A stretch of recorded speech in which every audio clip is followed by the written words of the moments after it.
Super Bowl champ, first team All-Pro 1995, four-time second-team All-Pro 89, 90, 91, 94, seven-time Pro Bowler, All-Rookie Team 85. Damn. 75th All-Anniversary Team, the Detroit Lions 75th Anniversary Team.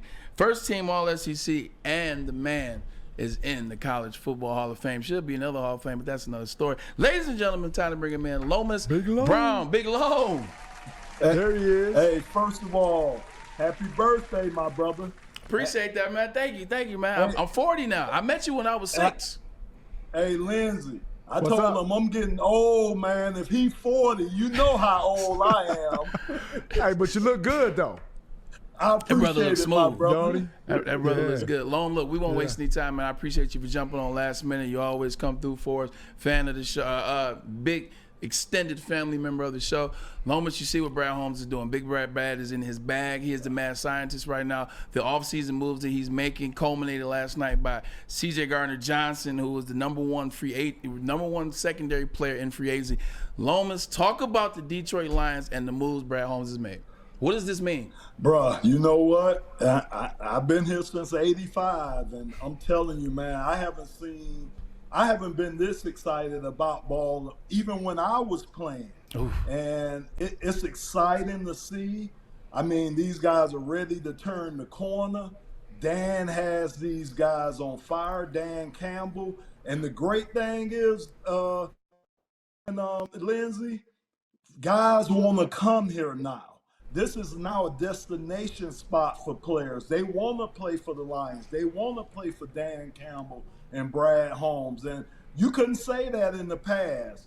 And it's good to see. And like I say, it seems like this team is finally trying to turn the corner. Loam, we were talking about, drafting a guy that may have some background issues, If he falls to you. Yeah, if he falls to you. Now, with a team like the Lions that have put together the right atmosphere, put together the right coaching staff, that has a lot of guys that have the right stuff. If you got a guy that you look at the talent and you kind of look at what has happened, he has a few hiccups in his on his resume, but who doesn't? Who hadn't made mistakes as a young guy? Would you be willing to take a chance on a guy who could be a stud? And bring him into your environment and say, we got the right stuff around him to make sure he stays on track. Would you be willing to do that? You know what, Lindsay, if it was a couple of years ago, I would say no, because I didn't think we had the strong enough personnel in the locker room to do that. I'll go back even when Stafford was here. I didn't think we had strong personalities in that locker room. And I say that not saying anything bad against Matthew, but he was a quiet leader. Barry was quiet in the locker room. But I think this team now, especially with this coaching staff, where you got a lot of former players on this coaching staff, guys that have sat in those seats before, guys that have struggled out on that field before, I just think when you got enough of those guys in the fold like the Lions have with their assistant coaches, I think you can bring in a guy, and I think we're talking about Jalen Carter. I think that's who we're talking about. Yes, sir. You could bring a guy like that in, man. The upside to this guy is just unbelievable. And if you surround him with strong enough guys in that locker room, they'll be able to show him the way. They'll be able to keep him on the straight and narrow, even though what he did, breaking the law, drag racing and doing some of the things he did, but we've seen guys do a lot worse that are in this league. Absolutely. Yeah, 100%. Loam, you look at it like this: a guy that played your position, Laramie Tunsil. He gets drafted. You see how he messed his draft stock up. Everybody was like, "Do you still take him number 2 overall, number 3?" No, he drops to 13. Laramie Tunsil has been nothing but a pro since being with Houston, Texas, and both times he signed his deals, they were the number 1 deals of all time. So you have examples like that work. Talk to me about this. As I'm looking at the Detroit Lions now, everybody is now on now. I think nowadays in professional sports, especially NFL, you can win now. You can go from poop to sugar like ASAP. You see what Cincinnati Bengals did. Obviously, they drafted Joe Burrow, but things are happening fast. the Detroit Lions fan base is so excited, and they believe the Lions are going to win the North. They believe the Lions have the chance to get to the NFC Championship, and some of these Kool-Aid drinking individuals think that they can get to the Super Bowl. Loam, I'm gonna ask you. Yes, JB, I see you over there doing the flex. Loam, this is to you. What do the Lions need to do to get to a team that you believe that they really could be an NFC contender? So, great question. I think they started with the leadership in that locker room because that's been missing. And I just think some of the guys they brought in, especially like CJ, like who you say they just brought in, Gardner, bringing him in. Some of the young guys that had success last year, your Aiden Hutchinson, your Rodrigos, guys Kirby like Joseph. that.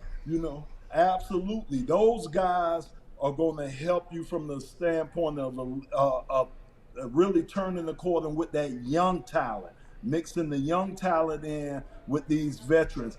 I do think right now, my opinion is they should win the North. That shouldn't be an issue at all to me. The North should belong to the Lions.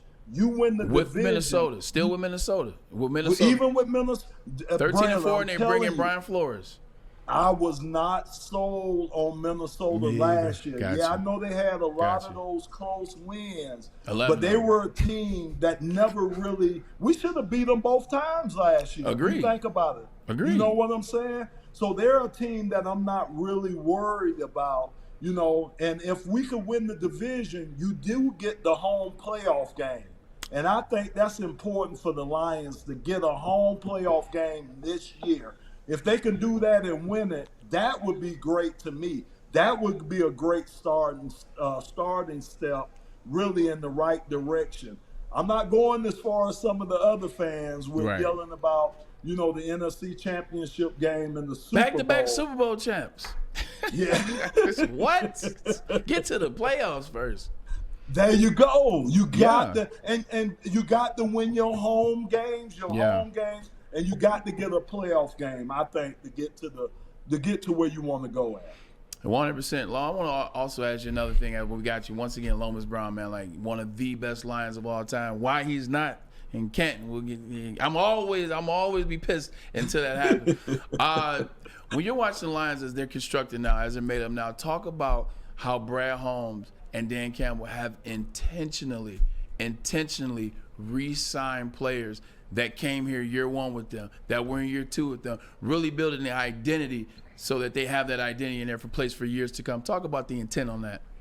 Yeah, I just love the signing of these guys. Again, Kaminsky, he's a hard-working guy, a guy that got a motor that runs all day long, a guy that you want to have in the fold with the Aiden Hutchinsons and some of the other guys that they have up front. Again, I talked about Alex Anzalone being re-signed. I thought that was big. He took a lot of criticism, but I thought that was big because he's the captain. He's the guy that got the green dot on the back of his helmet, and you need to have your stable captain in place. Rodriguez, a guy that came along as a rookie, man, at the linebacker position. I love Jerry Jacobs, the secondary, what we did in the secondary. We just need Jeff Okudah to step up. Ooh. That's who we need to step up because I think all these other young boys around them, they've been doing a tremendous job. But the number 3 pick in the draft, we got to get him to take his game to another level. So I just say all that to say that I know we have the talent. I didn't even go on the offensive side of the ball because I'm not worried about the offense. It's more the defensive side of the ball that gives me concerns as this season progresses and this season gets ready to take on. Can you imagine if Jeff Okudah, because right now Jeff Okudah is kind of like a free pick.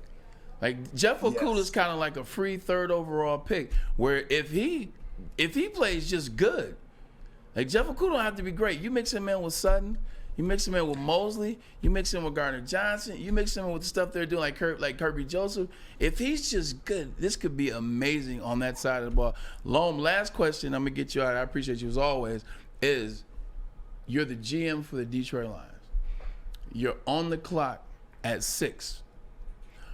What is your, I guess I got to tell you what's going on. Four quarterbacks 4 quarterbacks and Will Anderson. So you got 4 left quarterbacks. or they gone? They're gone. Right? They're gone. Okay. So 4 quarterbacks and Will Anderson Jr. So like you got at 6 GM, Lomas Brown, and JB. Give me my theme music. What you gonna do? That's my theme music. That's your theme music. All right. In the 2023 draft, the Detroit Lions select Jalen Carter, There we go. Hey. defensive lineman, University of Georgia. Ladies and Got gentlemen. to be, man. Got to Ladies be. and gentlemen, you heard it from a Detroit legend, an NFL legend, a college legend, the SEC of Florida. Listen, if this man, who has played for the Detroit Lions for 85 years, has worked with the team, I mean since 1985, if this man is grown and telling you there's still reason to draft him at 6, who the hell are you to say no? Who the hell are you to say no? Jalen Carter, we're coming to get you, big guy. Lomas, I appreciate you so much, as always. All right, Always Long, been big good on, to man. see you, my guy. Hey, good seeing you, Lindsay. All Tell right. Ivory I say, hey, man. Will do, That's bro. Braylon, my brother. Always. You know I love you. You know I love you, big bro. All right. Man, they don't make them like that, dude. Nah, bro. man. Like they don't make them like that. Lomas Great Brown is guy, definitely man. one of a kind. But ladies and gentlemen, you heard him. I know we've been bouncing all around. Like, it's an exciting time in Detroit. We're talking about free agency. We're talking about the Lions draft. Lomas Brown just told you. And Lomas is not an irrational man. Lomas is not an impulsive man. Lomas is smooth by the book. Like he will vet a situation before he makes a move. For Lomas Brown to say draft Jalen Carter, I mean, I think the pick is in. Hey, look, I told you how I felt You about did. it. I'm gonna, of course, you do your due diligence. You look at every aspect of his life that you can. And like I told you, I was on that side of it. Going out scouting guys, trying to figure out, what information is good, what information is false, because you're gonna get a lot of false information. This is true. There are gonna be people out there telling you things about the kid because they got their vested interest. Yeah. And I just remember, me being out there scouting and going to towns and going to stores and talking. That's got to be over.